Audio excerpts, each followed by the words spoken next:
बिस्मिल्लाहिर्रहमानिर्रहीम। अस्सलामु अलैकुम वरहमतुल्लाहि वबरकातुहू।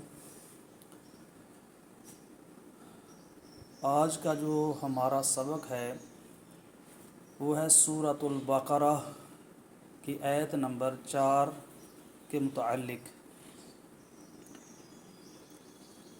ये आपके सामने चंद कालिमात लिखी हुए हैं, इनको किस तरह पढ़ना है और इन पर जो तजवीदी क़वानीन जारी होते हैं उनका इजरा किस तरह करना है। तो सबसे पहले इस कलमे को इस तरह पढ़ेंगे, वबिल आखिराती। वबिल, इसको बिल नहीं पढ़ेंगे, ये मजहूल तरीका है। ये हरकत है, ज़ेर को कसरा कहते हैं, जिस हरफ के नीचे कसरा उसको मकसूर कहते हैं। कसरा का दूसरा नाम हरकत भी है और हरकत को बग़ैर खींचे बग़ैर झटका दिए मारूफ पढ़ते हैं। तो बिल पढ़ेंगे, बिल नहीं पढ़ेंगे। व बिल आखिराती, आखिराती ये खड़ी ज़बर है, इसको दराज करेंगे एक अल्फ़ की मकदार या दो हरकत की मकदार जितना, इसको दराज करेंगे। खा को पुर पढ़ेंगे, रा को भी पुर पढ़ेंगे और इसके ऊपर जो ज़बर मौजूद है इसको दराज नहीं करेंगे, क्योंकि जिस तरह पहले मैंने बयान किया कि हरकत को बग़ैर खींचे बग़ैर झटका दिए मारूफ पढ़ते हैं, तो खींचना नहीं है। यहाँ भी कसरा मौजूद है, ज़ेर मौजूद है, इसको भी मारूफ पढ़ना है और बग़ैर खींचे पढ़ना है, दराज नहीं करना। तो अक्सर यहाँ पर यह गलती पाई जाती है आवाम में, जब खुसूसन खुश इल्हानी में पढ़ने की कोशिश की जाती है आवाज़ लगाकर तरन्नुम के साथ, उस वक्त रा को दराज कर दिया जाता है, हालांकि यहाँ पर ज़बर मौजूद है, खड़ी ज़बर नहीं है। वो पढ़ जाते हैं वबिल आखिराती, रा को दराज कर जाते हैं और इस खड़ी ज़बर को नहीं पढ़ते, ये खड़ी ज़बर यहाँ पढ़ जाते हैं। तो ये गलती है और ये लहन जली वाली गलती है कि जहाँ मद्द असली ना हो वह मद्द असली पैदा कर देना, या यहाँ मद्द असली हो वहाँ से मद्द असली ख़त्म कर देना, ये लहन जली है और ऐसी किरात हराम है। ठीक है। वबिल आखिराती, वबिल आखिराती, राती राती नहीं करना। ठीक है। हुम, इसको हुम नहीं पढ़ना, हुम मारूफ तरीके से, और यहाँ पर गुन्ना नहीं करना। ठीक है। और आगे यूक़ीनून, यूक़ीनून, यू वाव मद्दा का ख्याल करते हुए इसको दराज करेंगे एक अल्फ़ की मकदार, दो हरकत जितना। क़ाफ को पुर और इस पर कलकला होगा। यहाँ पर भी वाव मद्दा मौजूद है, इसको भी दराज करेंगे एक अल्फ़ की मकदार या दो हरकत की मकदार। ठीक है। और अगर यहाँ पर वक़फ़ किया तो ये अब मद्द अर्ज़ बन जाएगी, तो ज़्यादा दराज करेंगे। यूक़ीनून, यूक़ीनून इस तरह पढ़ेंगे। आवाज़ भी लगानी है तो आवाज़ में कुरान पाक पढ़ सकते हैं, अच्छी आवाज़ में, खुश इल्हानी में, लेकिन उस वक्त जब के तजवीदी क़वानीन का जो है ना ख्याल रखा जाए। अगर आपने तजवीदी क़वानीन का ख्याल ना रखा, क़वानीन जो है वो तोड़ दिए, उनके ख़िलाफ़ पढ़ा, तो वो पढ़ना गलत होगा। आप खुश आवाज़ी में पढ़ें, खुश इल्हानी का मुज़ाहरा करें, अच्छी आवाज़ के साथ अपने कुरान को मुज़य्यन करें, लेकिन तजवीदी क़वानीन के अंदर रहकर। अगर कोई गलती कर दी तो ऐसी गलती, मिसाल के तौर पर जहाँ मद ना हो मद पैदा कर दी, जिसको पुर करना था बरी कर दिया, यहाँ गुन्ना नहीं करना था वह गुन्ना कर दिया। ठीक है। यहाँ कलकला करना था कलकला ना किया, अपनी तरफ से मद्दे लगाते गए। ये इस तरह की गलतियाँ ये खुशहाली में जायज़ नहीं है। खुश इल्हानी में या खुश आवाज़ी जो आप मुज़य्यन करना चाहते हैं, फिर आप सादा पढ़ लें। ठीक है। तो अगर आवाज़ भी लगानी है तो उसको भी तजवीद की क़वानीन के दायरे में रहकर। वबिल आखिराती हुम यूक़ीनून, वबिल आखिराती हुम यूक़ीनून। आवाज़ लगा सकते हैं, कोई बात नहीं, लेकिन तजवीदी क़वानीन का ख्याल रखते हुए। सबसे जो पहली चीज़ वो है क़ातुउन, ये लिखा हुआ नज़र आ रहा है। تو یہاں پر جو ٹھہرنا ہے نا، اس کی 3 صورتیں ہو سکتی ہیں، یا تو وہ قطع بنے گا، یا سکوت بنے گا، یا وقف بنے گا۔ ان تینوں میں سے ایک چیز ہوگی یہاں پر ٹھہرنے کی۔ تو اس کی وضاحت میں کر دیتا ہوں کہ قطع کا لغوی معنی ہوتا ہے کاٹنا، جدا کرنا، اور اصطلاح تجوید میں اس کی تعریف جو قراء حضرات نے بیان کی ہے اور علماء کرام نے، وہ یہ ہے کہ کسی کلمہ کے آخر میں آواز اور سانس کو ختم کر کے آگے نہ پڑھنے کے ارادے سے ٹھہرنا، یہ قطع کہلاتا ہے۔ تعریف پر غور کریں، کسی کلمہ کے آخر میں، یعنی کسی کلمہ کے درمیان میں نہیں ہو سکتا۔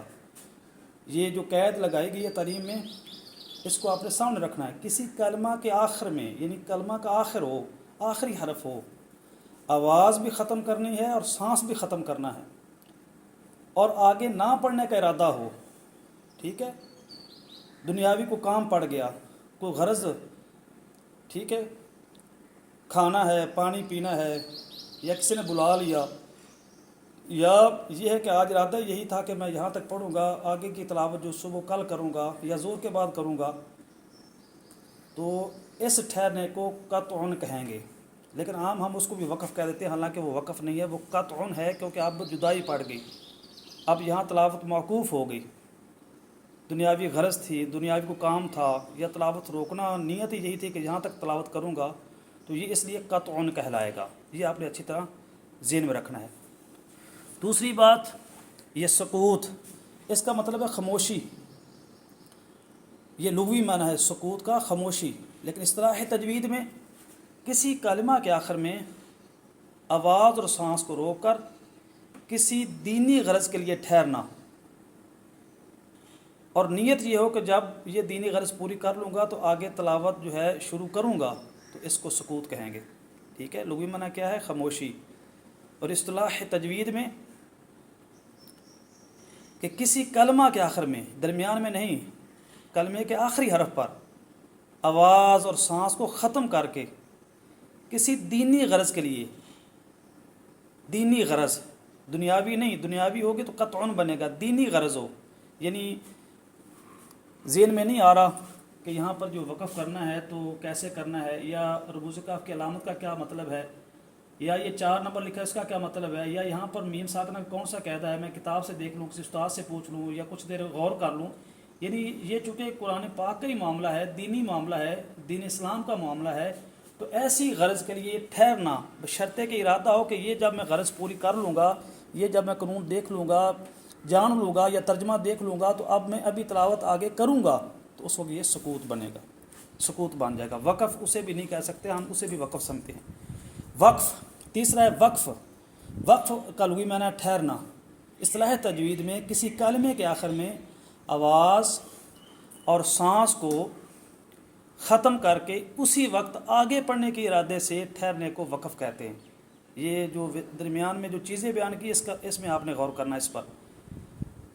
کسی کلمے کا آخر ہو، پہلی بات، آواز اور سانس دونوں کو ختم کیجیے، دوسری بات، اور آگے پڑھنے کا ارادہ اسی وقت، کہ جیسے ہی میں ٹھہروں گا، آواز روکوں گا، سانس بدلوں گا، تو اسی وقت ہی میں آگے پڑھنا شروع کر دوں گا، کوئی غرض نہ ہو، دینی دنیاوی زیادہ ٹھہراؤ نہ پایا جائے، اسی وقت ہی آگے پڑھنے کا ارادہ ہو، تو وہ وقف کہلائے گا، ٹھیک ہے۔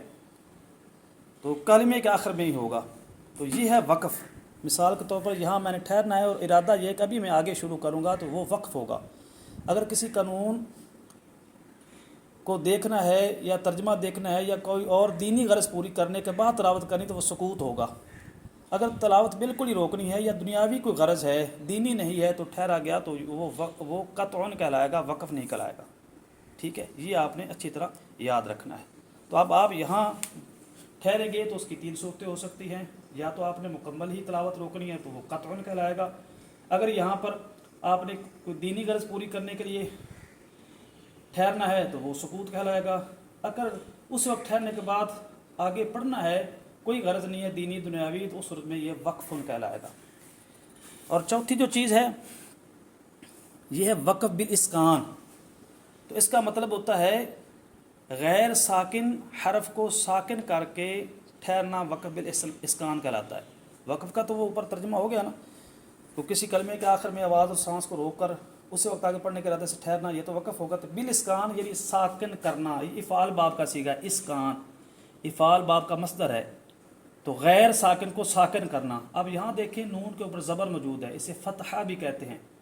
तो वक़फ़ जब करेंगे तो यहाँ पर सुकून आ जाएगी, जज़म आ जाएगी, जिसको सुकून भी कहते हैं, और जिस तरह पर सुकून उसे साकिन कहते हैं। तो चूँकि यह साकिन नहीं था, मुतहर्रिक था, इसको साकिन करके हमने वक़फ़ किया, ठहरे, लिहाजा इसको वक़फ़ बिल इस्कान कहेंगे।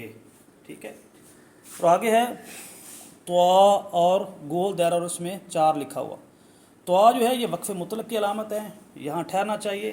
ठीक है, लेकिन ये अलामत वहाँ होती है जहाँ मतलब पूरा नहीं हुआ होता, बात कहने वाला अभी कुछ कहना चाहता है। ठीक है, लेकिन यहाँ ठहरने का हुक्म है। और आगे है गोल दायरा नीचे, ये असल में आयत उनकी गोलता थी, वक़फ़ करने की वजह से गोल हा बन गई, क्योंकि जो वक़फ़ होता है गोलता पर जब किया जाए, जैसे ये गोलता है, जब हम यहाँ पे वक़फ़ करेंगे, वक़फ़ इसरारी करेंगे तो ये गोल हा बनाकर, गोल हा साकना बनाकर हम वक़फ़ करेंगे। तो गोलता का वक़फ़ करने का यही तरीका, और इस वक़फ़ को वक़फ़ बिल इब्दाल कहते हैं, क्योंकि ता की जगह पर हा बन जाएगी, तब्दीली होगी, बदलाव होगा, इसलिए इसको वक़फ़ बिल इब्दाल कहते हैं। तो आयत उनकी आखिरी गोल था थी, वक़फ़ करने की वजह से हा बन गई, फिर कसरत इस्तेमाल की वजह से इसको गोल दायरा जो है समझने लगे लोग। तो ये गोल दायरा सामने नज़र आता है, लेकिन हकीकत में आयत उनकी आखिरी गोलता है। असल में कुरान पाक में जहाँ आया मुकस्सा ख़त्म होती है और दूसरी शुरू होती है, तो वहाँ जगह की किल्लत होती है। अगर पूरी चीज़ लिखी जाए तो वो जगह ज़्यादा घेरे, ठीक है, इसलिए कोई एक हरफ निकाल कर लिख दिया जाता है ताकि जगह भी ज़्यादा ना घिरे और इशारा भी हो जाए। इसलिए तो इनको रमूज़ औकाफ़ कहते हैं, यानी वक़फ़ के इशारे, रमूज़ रम से बना इशारा, यानी वक़फ़ के ये इशारे होते हैं। तो इशारा कर दिया, जैसे ऊपर जो देख रहे वक़फ़ मुतलक, अगर यहाँ पर वक़फ़ मुतलक मुकम्मल लिखा जाता तो जगह ज़्यादा घेरता, और ये रमूज़ औकाफ़ भी ना बन सकता, क्योंकि वक़फ़ के इशारे, तो इशारों के लिए वक़फ़ मुतलक में से तवा निकाल कर लिख दिया। इसी तरह ये आयतुन की गोलता है, लेकिन पूरी आयतुल लफ्ज़ नहीं लिखा, बल्कि उसकी आखिरी जो हरफ जो वो लिख दिया, गोलता को हा बनाकर, और कसर इस्तेमाल की वजह से उसको गोल दायरा समझने लगे। उम्मे सलमा रज़ी अल्लाह अन्हा इरशाद फरमाती हैं कि प्यारे आका सल्लल्लाहु अलैहि वसल्लम हर आयत पर वक़फ़ फरमाया करते थे। ठीक है, शुरू में, और बाद में बयान जवाज़ के लिए प्यारे आका सल्लल्लाहु अलैहि वसल्लम एक सांस में ज़्यादा आयात भी पढ़ लेते थे। असल में उलमा कराम ये बयान फरमाते हैं कि चूँकि जब कुरान पाक नाज़िल हो रहा था तो आवाम को नहीं पता था, मुसलमानों को नहीं पता था कि इसमें कितनी आयात हैं और कौन सी आयत कहाँ से शुरू होती है, कहाँ पर ख़त्म होती है। इसलिए हर आयत के आखिर में वक़फ़ शुरू इस्लाम में किया गया, और प्यारे आका सल्लल्लाहु अलैहि वसल्लम ने करके दिखाया ताकि मुसलमानों को पता चल जाए कि इस सूरत में इतनी आयात हैं, ये आयत यहाँ से शुरू होती है, यहाँ ख़त्म होती है आगे, और यहाँ से शुरू होगी, यहाँ पर ख़त्म होगी। तो आयात का पता चल जाए, उनकी इब्तिदा और इंतहा का पता चल जाए। लेकिन जब सहाबा इकराम रिज़वानुल्लाह अलैहिम अजमईन को पता चल गया, और वो डर, जो खौफ था कि बहुत सी आयात को एक आयत समझने लगेंगे, अगर वक़फ़ ना किया हर आयत पर तो एक सांस में ज़्यादा आयात पड़ी तो लोग समझने लग जाएंगे कि ये एक ही आयत है ज़्यादा, हालांकि वो ज़्यादा आयात पड़ेंगी। तो जब ये ख़दशा खौफ ख़त्म हो गया तो उस वक्त बयान जवाज़ के लिए प्यारे आका सल्लल्लाहु अलैहि वसल्लम ने एक सांस में ज़्यादा आयात भी पढ़ी हैं। तो हर आयत पर वक़फ़ करना प्यारे आका सल्लल्लाहु अलैहि वसल्लम की सुन्नत है, लेकिन अगर कोई एक सांस में ज़्यादा आयात भी पढ़ रहे या कोई और इलामत वसल की मौजूद हो तो उसको सामने रखते हुए अगर कोई वसल भी कर ले तो जायज़ है, बशर्ते कि वसल की कोई अलामत दूसरी साथ पाई जाए। ठीक है, इसको आयत के मुकम्मल होने की अलामत भी कहते हैं, आयत की अलामत है, और वक़फ़ ताम की अलामत भी कुछ कुर्रा हज़रात कहते हैं। लेकिन हर जगह पर यह वक़फ़ ताम की अलामत नहीं होगी, क्योंकि वक़फ़ ताम उसे कहते हैं कि ना आगे लफ्ज़ी ताल्लुक़ हो और ना मानवी ताल्लुक़ हो, जो मज़मून चल रहा है वो ख़त्म हो जाए तो उस जगह जो वक़फ़ किया जाए तो वो वक़फ़ ताम होता है। अगर लफ्ज़ी ताल्लुक़ ना हो, मानवी ताल्लुक़ हो तो वो वक़फ़ काफ़ी होगा। अगर दोनों ताल्लुक़ हों तो वक़फ़ हसन हो, बशर्ते कि माना ना बिगड़े। अगर माना बिगड़ जाए तो वो वक़फ़ कभी हो जाएगा। तो ये वक़फ़ की अक़साम है। तो यहाँ पर वक़फ़ ताम नहीं बनेगा, हालांकि ये गोल दायरे को कह देते हैं कि ये वक़फ़ ताम की अलामत है, क्योंकि जो मुत्तकीन की सिफ़ात बयान हो रही हैं कि मुत्तकीन वो हैं जो गैब पर ईमान रखते हैं, नमाज क़याम करते हैं, अल्लाह के दियों में से रिज़्क़ में ख़र्च करते हैं, आसमानी किताब पर बयान रखते हैं, आखिरत पर यकीन रखते हैं वगैरह। अभी उनका आगे जो है ना चल रहा है बयान कि वो लोग अपने रब की तरफ से हिदायत पर हैं, फलाह पाने वाले हैं। तो ये इन्हीं के मतलब बयान कर, चूँकि आगे मानवी ताल्लुक़ है इसलिए इसको वक़फ़ ताम की अलामत नहीं कह सकते। लेकिन जिस जगह वो मज़मून ख़त्म हो जाएगा, मज़मून जो बयान हो रहा था और आगे माना نہ معنوی کو تعلق ہو نہ لفظی کو تعلق ہو تو وہاں گول دائرے کو وقف تام کہہ سکتے ہیں۔ تو آپ نے ان کی جو ہے وضاحت جو ہے سماعت فرمائی، تو باقی انشاءاللہ وضاحت جو ہے وہ آگے والے سبق میں کریں گے۔